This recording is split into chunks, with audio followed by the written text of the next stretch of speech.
SIR এর পরে কোন শক্তি নেই তৃণমূল কংগ্রেসকে বাঁচাবে। আপনারা জানেন যে ভারতীয় জনতা পার্টি এই জেলার উত্থানের ইতিহাস কি।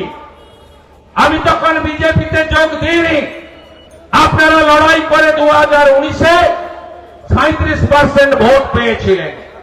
আমি 20 সালে আপনাদের সঙ্গে এসেছি, 21-এ এই জেলায় বিজেপি রাজ্যের মধ্যে হাইয়েস্ট ভোট পেয়েছে 44% ভোট, এই জেলায় তৃণমূল পেয়েছে 43% ভোট।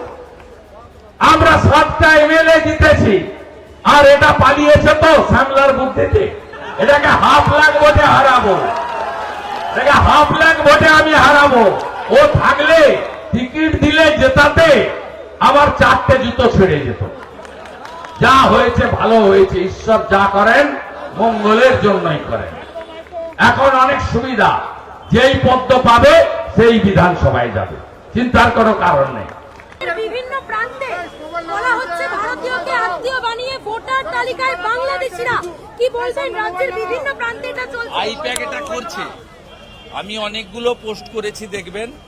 বাবার নাম, শ্বশুরকে বাবার নাম, ছেলেকে জামাইকে ছেলের নাম, এসব করে আমাদের নজর আছে এবং এক শ্রেণীর আধিকারিক সাহায্য করছে। আমার কাছে খবর আছে পূর্ণেন্দু মাঝি আর বীরভূমের বিধান রায়কে ভোটে উদ্ধার করাবে, নজর রেখেছে। জাতীয় সংবিধান দিবসে মুখ্যমন্ত্রী বলছেন যে নাগরিকত্ব কেড়ে নেওয়া হচ্ছে, বিজেপি এক এক করে। কার কেড়েছে নাম বলুন? মমতা বন্দ্যোপাধ্যায়ের দাবি, কার কেড়েছে? রাজ্যবাসী। কার? 7 শেখ, জাভেদ মুন্সি, কার কেটেছে?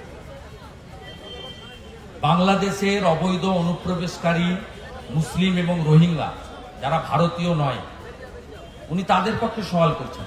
ওনাকে নাম বলতে হবে, এই ভারতীয়দের নাম বাদ গেছে, নাম বলতে হবে। আপনি এখানে চিল্লাচ্ছেন কেন? তালিকা নিয়ে সুপ্রিম কোর্টে যান। আপনি তো মহুয়া মৈত্রকে পাঠিয়েছিলেন, রাজ্য সরকার পাঠিয়ে হয়েছিল, সুপ্রিম কোর্টে তো কোনো তথ্য দিতে পারে। প্রথম কথা হচ্ছে, এই রাজ্যের মানুষ বেকারত্ব যন্ত্রণায় ভুগছে। এই রাজ্যের চোখ, মৃত ব্যক্তির চোখ পর্যন্ত চুরি হচ্ছে। এই ইস্যুগুলো থেকে উনি মুখ ফেরাতে চাইছেন, লোকের দৃষ্টি ফেরাতে চাইছেন। এই যে মূল ইস্যুগুলো, হলদিয়া সহ গোটা রাজ্যের শিল্পকে খরাতে পরিণত করেছে। পুরো খরা, 6888টা শিল্প ডাবর চলে গেছে মধ্যপ্রদেশে। হলদিয়া পেট্রোকেমিক্যালের যেটা আইওসি করার কথা ছিল, সেটা উড়িষ্যায় চলে গেছে, এটি জমি দিলেন না। এত লাইন দিয়ে ঝুট মিল বন্ধ হয়ে গেল। এগুলো তো টাটাকে তাড়ানোর খেসারত। এগুলো থেকে দৃষ্টি ঘুরিয়ে দেওয়ার জন্য তিনি এটা করছেন। 12টা রাজ্যে এসআইআর হচ্ছে। এসআইআর নট নিউ, স্বাধীনতার পরে এটা নবম এসআইআর হচ্ছে। এর আগে 8টা এসআইআর হয়েছে। কোথাও কোনো কারো চিল্লামিল্লি নেই। উনার সঙ্গে বিজেপির তফাৎ হচ্ছে, লোকসভা ভোটে ছাপ্পা মারার পরেও মাত্র 22 লক্ষ। এখান থেকে 3 কিলোমিটার দূরে তালপুকুরে মুসলিম অধ্যুষিত বুথ, অভিজিৎ গাঙ্গুলিকে ঢুকতে দেওয়া হয়নি। অভিজিৎ গাঙ্গুলিকে কেন্দ্রীয় বাহিনী গিয়ে উদ্ধার করেছে। ওই বুথের ফল দেখবেন, ওই বুথের বুথগুলোতে ফল দেখবেন। 900টা ভোট পড়েছে, ওরা 898টা ভোট বেড়ে নিয়েছে। এই করে তিনি জিতেছেন। তিনি জানেন এসআইআর হওয়ার পরে উনাকে কোনো শক্তি নেই বাঁচায়, উনি হারবেন হারবেন হারবেন। নির্দেশে সুপ্রিম কোর্ট বলছে যে নতুন যে পদ তৈরি করলেন কেন? আমরা তো বলিনি। আদালতের মন্তব্য পরিষ্কার অর্ডার ছিল। 2016 সালের এসএসসি তে যারা বসেছিলেন তারাই কেবলমাত্র আনটেন্টেড যারা, এবং 2016-তে যারা বসেছিলেন তারাই পুনর্বার পরীক্ষায় বসতে পারবেন। নতুন করে অ্যাপ্লিকেশন নিয়ে ফ্রেশারদেরকে যে বসিয়েছেন, এটা সুপ্রিম কোর্টের অর্ডারের ভায়োলেশন হয়েছে।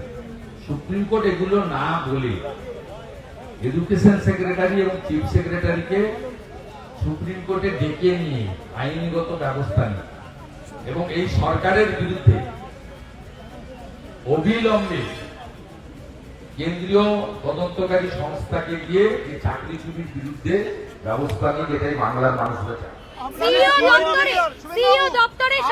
প্রতিনিধি দল জাতীয় নির্বাচন কমিশনে যাওয়ার পর নজিরবিহীন সিদ্ধান্ত 3 জন অতিরিক্ত আরো আধিকারিককে এই এসআইআর দেখার জন্য। আমি যদি বলি তৃণমূল যাওয়ার পরে হয়েছে, তৃণমূল তো প্রস্তুতি দিয়েছে।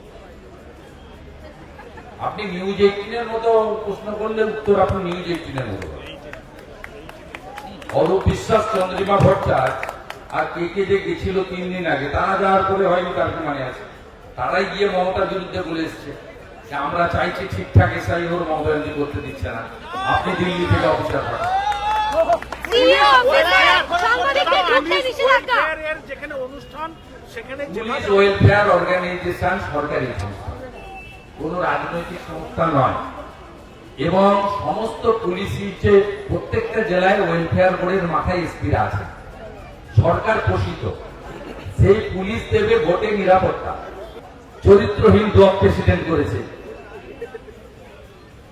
দড়ি দিয়ে বেঁধে রেখেছিল দাঁড়িয়ে ব্লক প্রেসিডেন্ট। হ্যাঁ, চরিত্রহীন। শুভেন্দুদা, সিইও অফিসে সাংবাদিকদের ঢুকতে নিষেধাজ্ঞা জারি করা হয়েছে, কি পুলিশ করেছে। গত পরশু দিনই রাত্রে সজল ঘোষ, তন্মগ্ন ঘোষরা ওদের পিটিয়ে তাড়িয়ে দিত।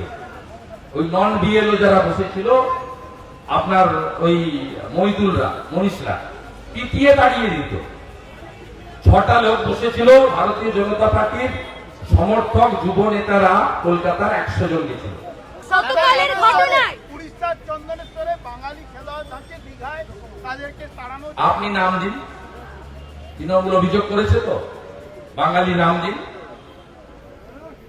তৃণমূল ভুলে যাচ্ছে বিজেপিটা যিনি তৈরি করেছেন, জন্ম দিয়েছেন, তিনি একজন বাঙালি, ডক্টর শ্যামাপ্রসাদ মুখার্জি। তৃণমূল এটা ভুলে যাচ্ছে। নরেন্দ্র মোদী আসার পরেই নেতাজি সুভাষচন্দ্র বসুর অপ্রকাশিত ফাইল প্রকাশ করেছে।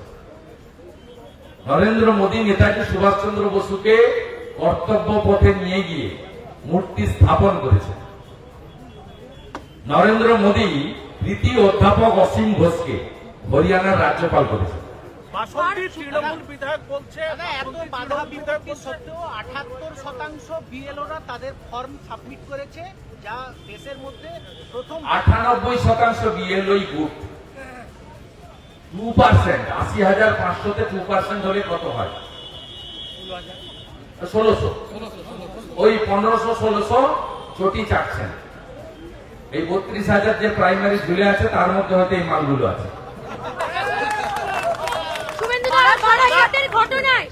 বারাসাতের ঘটনায় এই প্রীতম ঘোষ যার মৃত্যু হয়েছে, তার চোখ উপড়ে নেওয়ার দায় ইঁদুরের ওপর চাপাচ্ছে হাসপাতাল। ইঁদুরের ওপর চাপাচ্ছে, যে ইঁদুর চোখ উপড়ে নিয়েছে। কি বলবেন এই বিষয়ে? এখন তৃণমূলের খালি ইঁদুরটা তৃণমূলের নাম লিখিয়েছে। আমাদের বামপন্থী আন্দোলনের বড় নেতা, প্রাক্তন চেয়ারম্যান ইন কাউন্সিল হলদিয়া পুরসভা মান্যবর অশোক পট্টনায়ক যোগদান করছেন, মলয় সিনাদা এবং বিভাগের দায়িত্বে থাকা নীলাঞ্জন অধিকারী, সাথে উমেশ রায় এবং দিব্যেন্দু অধিকারী, তারা পতাকা ধরিয়ে যোগদান করাচ্ছেন। বন্দে মাতরম, বিজেপি জীবতম, বন্দে মাতরম, বিজেপি জীবতম, নরেন্দ্র মোদী জিন্দাবাদ, বিকাশবাদ জিন্দাবাদ, রাষ্ট্রবাদ জিন্দাবাদ, বন্দে মাতরম। ভাই সুব্রত দে, হরিহর চক্রবর্তী, মানস সাহু সহ মন্ডল 4-এর দীপকের নেতৃত্বে যে সমস্ত নেতৃত্বগণ আছেন, আমাদের শ্যাম থেকে মানস থেকে আমাদের